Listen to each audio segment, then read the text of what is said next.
Engineers say the building is unstable and at risk of coming down at any time. News 8's Jonathan Fong is live tonight in downtown Davenport. Jonathan, what is the biggest issue that the city is facing right now? Yeah, good evening, John. The city's consulting engineers are most concerned about the pile of rubble that's currently sitting at the base of the destroyed side of the building.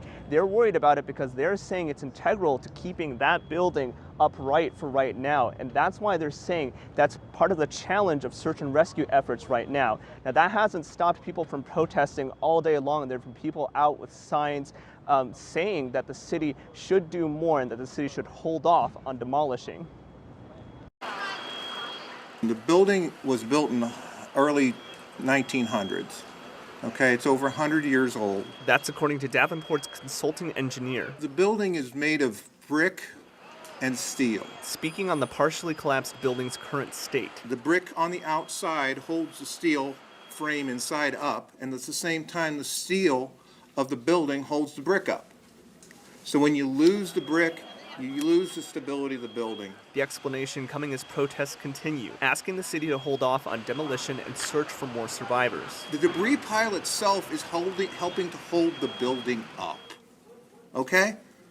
The debris pile itself is helping to hold the building up. But officials saying the risky conditions continue to grow. You had 5 stories collapse into one almost immediately. That reduces the chances that there will be spaces, what we call void spaces, large spaces where people can survive.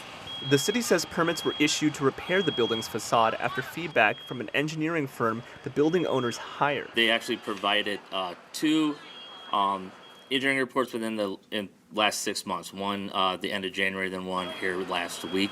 What the city asked was that in January they let us know the building is structurally sound, or they would have to vacate it. They came back and said the building was structurally sound at that time, and they went with the belief that it was safe to have tenants in there. And John, despite all this new information, we still have not heard from officials if they've determined any kind of reason or cause behind the partial collapse. What we do know is that engineers are going to be bringing in survey gear, and they're going to be using drones to create a 3D model, a digital recreation of the building to determine the best path forward for the city. John? All right, thank you, Jonathan. And these are Google Street View images of what the building looked like. The first photo taken in 2017, where the collapsed side had a tan color. You just saw that. And the second photo in 2021, the wall has its now red color.